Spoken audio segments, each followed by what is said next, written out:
জাতীয় থেকে আন্তর্জাতিক, প্রান্তিক জনপদ থেকে নগর, চারপাশে ঠিক এই মুহূর্তে কি ঘটছে তা নিয়ে আজকের আয়োজন এখন চারদিক। পুরো আয়োজন জুড়ে সঙ্গে আছে আমি মেহেরিনানি। আকার বাড়ল অন্তর্বর্তী সরকারের উপদেষ্টা পরিষদের। বিকেলে বঙ্গভবনে রাষ্ট্রপতির কাছে শপথ নিলেন আরও 4 উপদেষ্টা। নতুন 4 উপদেষ্টা হলেন অর্থনীতিবিদ ডক্টর ওয়াহিদ উদ্দিন মাহমুদ, সাবেক মন্ত্রিপরিষদ সচিব আলী ইমাম মজুমদার, সাবেক সচিব মোহাম্মদ ফাজুল কবির খান ও লেফটেন্যান্ট জেনারেল অবসরপ্রাপ্ত জাহাঙ্গীর আলম চৌধুরী। নতুন এই 4 উপদেষ্টা শপথ নেয় উপদেষ্টা পরিষদের সংখ্যা দাঁড়ালো 21-এ। এর আগে গত 8 আগস্ট শেখ হাসিনা সরকারের পতনের পর অন্তর্বর্তী সরকারের 17 জন উপদেষ্টা শপথ গ্রহণ করেন, যাদের ইতোমধ্যে মন্ত্রণালয়ের দায়িত্ব বন্টন করা হয়েছে। এখন মন্ত্রণালয়ের দায়িত্ব পাওয়ার অপেক্ষায় নতুন 4 উপদেষ্টা।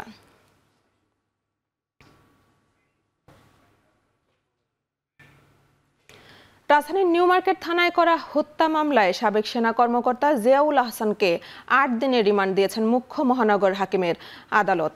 বৃহস্পতিবার রাতে তাকে গ্রেফতার করার পর রাখা হয় ডিবি রাজধানীর কার্যালয়ে। এর আগে গত 6 আগস্ট আন্তঃবাহিনী জনসংযোগ পরিদপ্তরের পাঠানো এক বিজ্ঞপ্তিতে বলা হয়, মেজর জেনারেল জিয়াউল আহসানকে চাকরি থেকে অব্যাহতি দেওয়া হয়েছে। এর আগে তিনি ন্যাশনাল টেলিকমিউনিকেশন মনিটরিং সেন্টারের মহাপরিচালক ও র্যাব সদর দপ্তরের গোয়েন্দা শাখার অতিরিক্ত মহাপরিচালকের দায়িত্ব পালন করেন।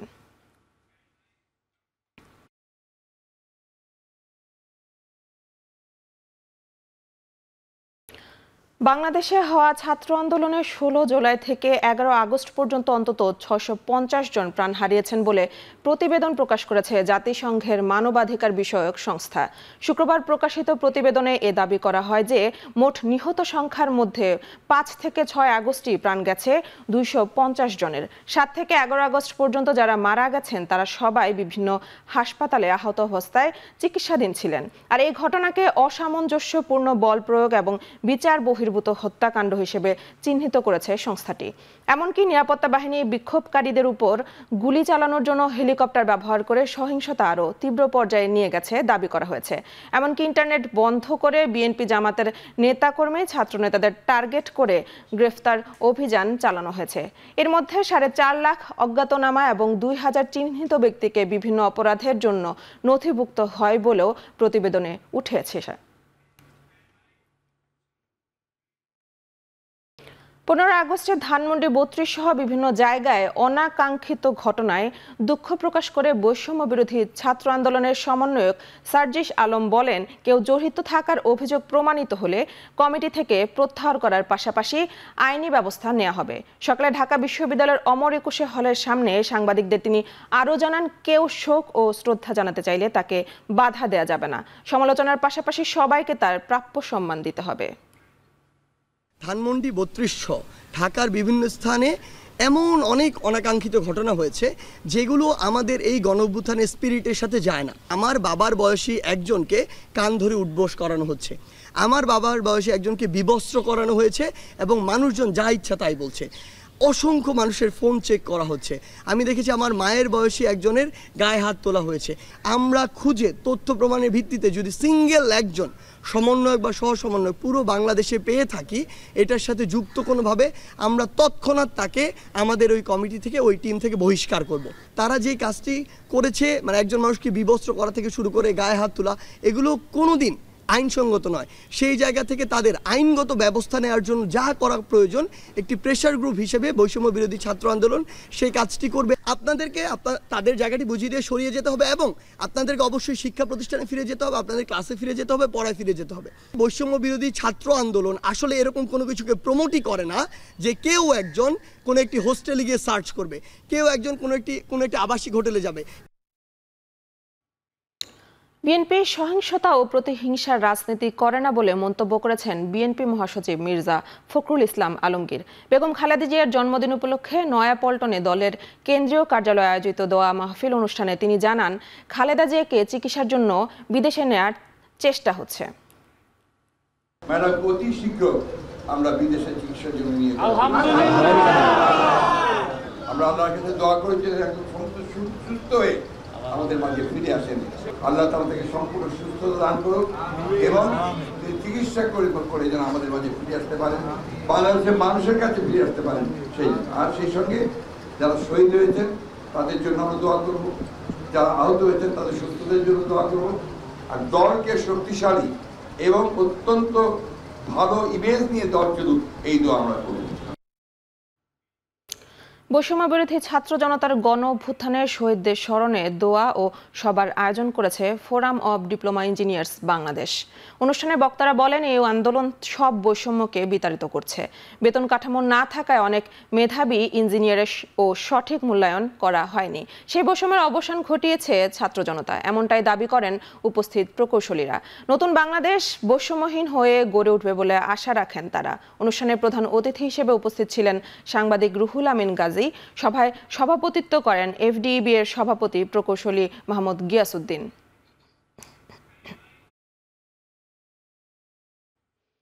ফেনী শহরের দেয়ালে দেয়ালে সাম্য, সম্প্রীতি, স্বাধীনতা ও বৈষম্যহীন বাংলাদেশের চিত্র ফুটিয়ে তুলছে স্বেচ্ছাসেবক ও শিক্ষার্থীরা।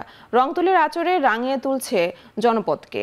সারা দেশের ন্যায় ফেনীতেও ট্রাফিক নিয়ন্ত্রণ পরিচ্ছন্নতা কার্যক্রমের পর সৌন্দর্য বৃদ্ধিতে শিক্ষার্থীরা হাতে নিয়েছেন রংতুলি। রাজনৈতিক ব্যানার, পোস্টার, বিভিন্ন বিজ্ঞাপনের জায়গায় এখন শোভা পাচ্ছে ইতিহাস ও বিপ্লবের নানান স্লোগান। দেয়াল লেখন, গ্রাফিতি, চিত্রাঙ্কন সহ নানা কর্মসূচি বাস্তবায়নে ব্যস্ত সময় পার করছেন শিক্ষার্থীরা। কেউ ফুটিয়ে তুলছেন প্রতিবাদ, কেউ বা আবার আঁকছেন বৈষম্য বিরোধী ছাত্র আন্দোলনে নিহত আবু সাইদ, মুগ্ধ এবং ফেনীর শ্রাবণের বীরত্বগাথা। শহরের মিজান রোড, সরকারি কলেজ প্রাঙ্গণ, ডাক্তারপাড়া, মাস্টারপাড়া সহ পাড়া মহল্লা ঘুরে দেখা যায় প্রতিটি খালি দেয়ালে চিত্রাঙ্কনের উদ্যোগ নেওয়া হয়েছে। পুরো জেলায় এ কাজে সম্পৃক্ত আছেন ৩ শতাধিক তরুণ তরুণী।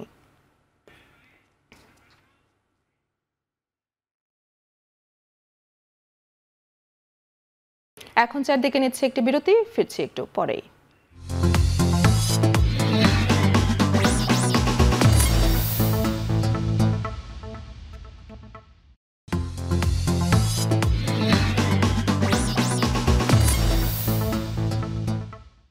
বিরতির পর ফিরে এলাম, আপনারা দেখছেন এখন চারদিক। রংপুরের কারাগারের কয়েদিদের দুপক্ষের সংঘর্ষে একজন নিহত হয়েছেন। এ ঘটনায় কিছু সময় উত্তেজনা বিরাজ করলেও সেনাবাহিনী পরিস্থিতি নিয়ন্ত্রণে আনে। প্রত্যক্ষদর্শীরা জানান, শুক্রবার দুপুরে কারাগারের ভিতরে গাছের ফল ছেঁড়াকে কেন্দ্র করে কয়েদি বাহারুল ও রফিকুলের মধ্যে সংঘর্ষের ঘটনা ঘটে। এক পর্যায়ে অন্যান্য কয়েদিরা এই সংঘর্ষে জড়িয়ে পড়ে। এ সময় প্রাণ যায় বাহারুলের। এ ঘটনায় 2 জন কারারক্ষীকে সাময়িক বরখাস্ত করা হয়েছে। বর্তমানে পরিস্থিতি শান্ত রয়েছে বলে জানিয়েছে কারা কর্তৃপক্ষ।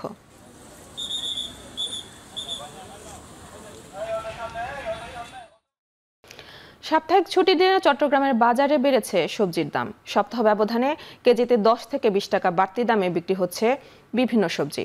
নগরীর কর্ণফুলী বাজারে প্রতি কেজি করলা, বরবটি, কাকরোল ও বেগুন বিক্রি হচ্ছে 70 থেকে 80 টাকায়। ঢেঁড়স, পটল, কাঁচা পেঁপে বিক্রি হচ্ছে 50 থেকে 70 টাকায়। 2 দিনের ব্যবধানে অস্বাভাবিকভাবে বেড়েছে কাঁচামরিচ ও টমেটোর দাম। মানভেদে কাঁচামরিচ 280 থেকে 320 টাকা আর টমেটো বিক্রি হচ্ছে 160 টাকা কেজিতে। বিক্রেতারা সরবরাহ সংকটের কথা বললেও সিন্ডিকেটকে দুষছেন ক্রেতারা। সিলেট নগরীর সোভানীঘাট পাইকারি সবজির বাজারে সরবরাহ কম ও দাম বাড়তির প্রভাব পড়েছে খুচরা বাজারে। পাইকাররা বলছেন, বাড়তি দামে সবজি কিনতে হচ্ছে বলে বাড়তি দামে বিক্রি করতে হচ্ছে। এদিকে মাছের বাজারেও সরবরাহ কম, বাড়তি দামে বিক্রি হচ্ছে সব ধরনের চাষের মাছ। চাঁদপুর বড় স্টেশন মাছঘাটে ইলিশের সরবরাহ বৃদ্ধি পেলেও দাম কমেনি। 1 কেজি ওজনের ইলিশ বিক্রি হচ্ছে 1700 থেকে 1750 টাকায়।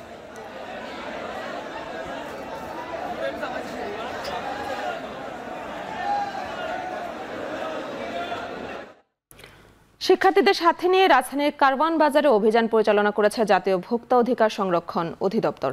সকালে কারওয়ান বাজারের মুরগিপট্টিতে অধিদপ্তরের সহকারী পরিচালক মোহাম্মদ জব্বার মণ্ডলের নেতৃত্বে অভিযান পরিচালিত হয়। দামে তারতম্য, মৃত মুরগি বিক্রির দায়ে দোকান সিলগালা করা সহ ব্যবসায়ীকে 50,000 টাকা জরিমানা করে সংস্থাটি। এ সময় শিক্ষার্থীদের প্রতিনিধি দল ব্যবসায়ী, ক্রেতা বিক্রেতাদের সাথে কথা বলেন। বাজার ব্যবস্থায় শৃঙ্খলা ফেরাতে ভোক্তা অধিকার সংরক্ষণ অধিদপ্তরের অভিযান নিয়মিত চলবে বলেও জানানো হয়। আগে থেকেই কমপ্লেন ছিল যে কারওয়ান বাজার এবং স্পেশালি কাপ্তান বাজারে এই মরা মুরগিগুলো বিভিন্ন রেস্টুরেন্টে সাপ্লাই দেওয়া হয়, কিন্তু আমরা প্রমাণের অভাবে আইনের আওতায় নিয়ে আসতে পারি নাই।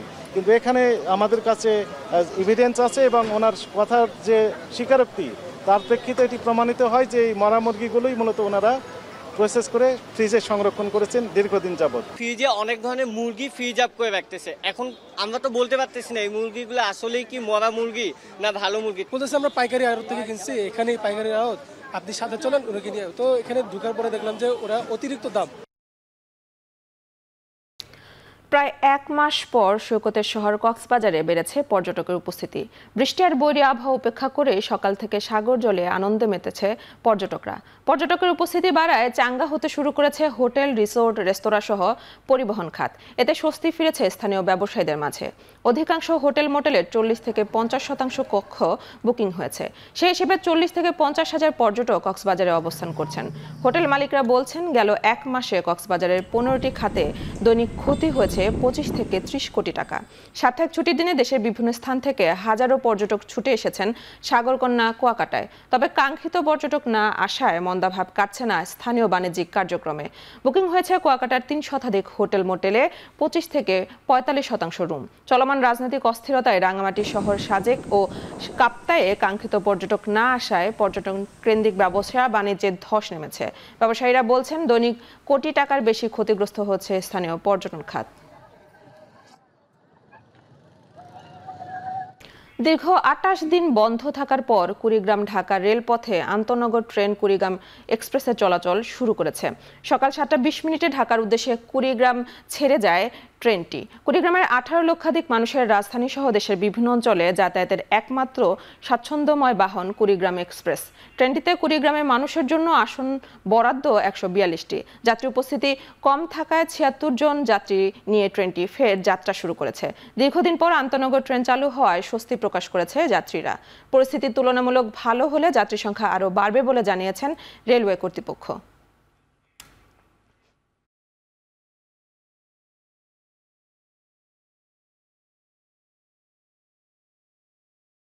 এখন চারদিকে নিচ্ছি আরেকটি বিরতি, ফিরছি একটু পরেই।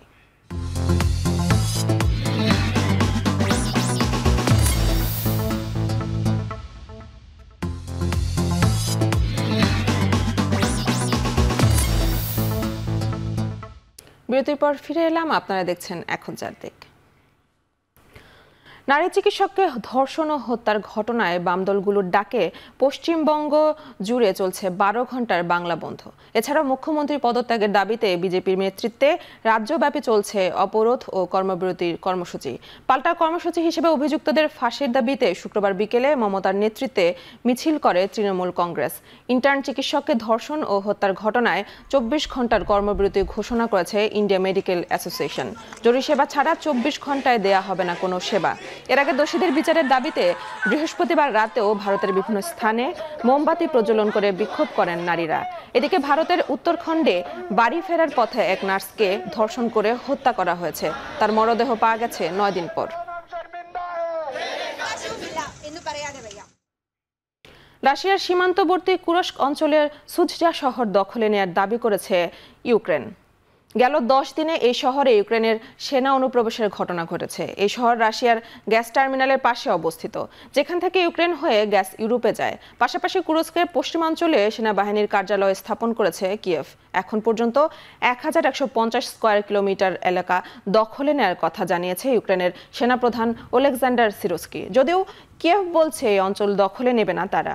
2022 সালে ইউক্রেনের রাশিয়ার সেনা অভিযান শুরুর পর এটাই রুশ ভূখণ্ডে ইউক্রেনের বড় সেনা অনুপ্রবেশের ঘটনা। এই আকস্মিক অনুপ্রবেশে মার্কিন প্রেসিডেন্ট জো বাইডেন পড়ে গেছেন উভয় সংকটে।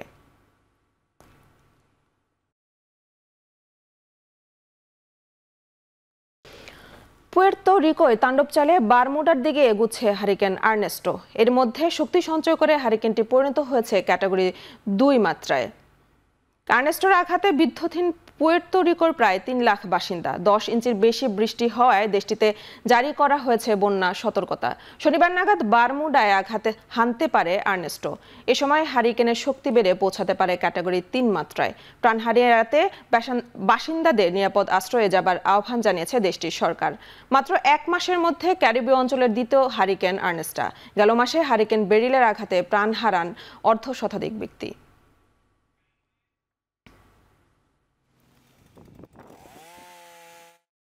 বিসিবির সভাপতি পদ থেকে সরে যেতে প্রস্তুত নাজমুল হাসান পাপন, এমনটাই দাবি করছে ক্রিকেট টিভি ভিত্তিক ক্রিকেট ভিত্তিক ওয়েবসাইট ক্রিকবিজ, যেখানে বলা হয়েছে বাংলাদেশ ক্রিকেটের নিয়ন্ত্রক সংস্থার প্রধান হিসেবে চতুর্থ মেয়াদে দায়িত্ব পালন করা পাপন এই মুহূর্তে স্ত্রীসহ লন্ডনে অবস্থান করছেন।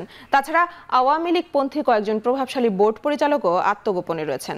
জানা গেছে গেল বুধবার ঢাকায় থাকা কয়েকজন বিসিবি পরিচালক তাদের পরবর্তী কার্যক্রম নিয়ে আলোচনায় বসেছিলেন।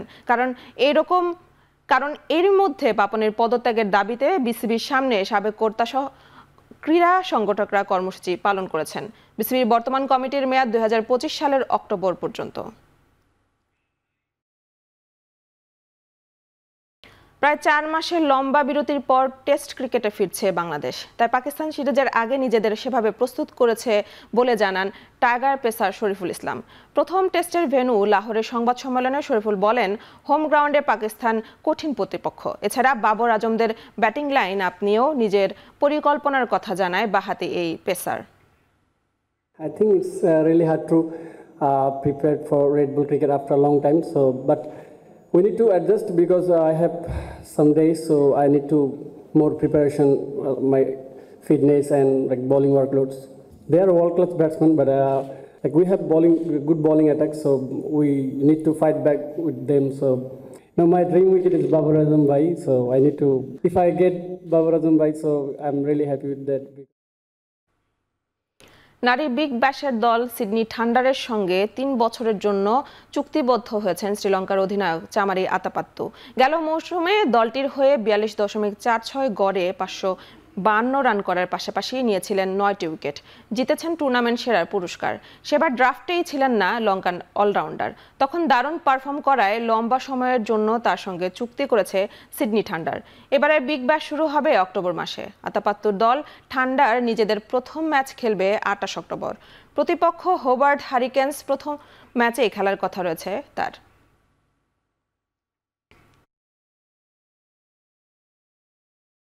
2036 সালের প্যারিস অলিম্পিকের আয়োজক হতে চায় ভারত। এক বক্তব্যে এমন কথা জানিয়েছেন ভারতের প্রধানমন্ত্রী নরেন্দ্র মোদী। দীর্ঘ 12 বছর পরের অলিম্পিকের আয়োজক হওয়ার সক্ষমতা ভারতের মতো দেশের আছে বলে মনে করেন তিনি। G20 সম্মেলনকে উদাহরণ হিসেবে দেখিয়েছেন মোদী। দেশের ইতিহাসে এখন পর্যন্ত সবচেয়ে বড় ক্রীড়া আয়োজন 2010 সালের কমনওয়েলথ গেমস। দিল্লিতে আয়োজিত সেই গেমসে 77টি দেশের 4000-এর বেশি ক্রীড়াবিদ 272টি ইভেন্টে অংশ নেন। এছাড়া 2017 সালে ফিফা অনূর্ধ্ব 17 বিশ্বকাপ ফুটবল আয়োজনের অভিজ্ঞতা আছে ভারতের। 2036 অলিম্পিক আয়োজনের দৌড়ে ভারতের সঙ্গে আরও আছে সৌদি আরব, কাতার এবং তুরস্কের মতো দেশ। আগামী বছর নির্বাচনের পর আয়োজক দেশের নাম জানাবে আন্তর্জাতিক অলিম্পিক সংস্থা IOC। সদ্য শেষ হওয়া প্যারিস অলিম্পিকে ভারত 1টি রূপা ও 5টি ব্রোঞ্জ সহ মোট 6টি পদক জিতেছে।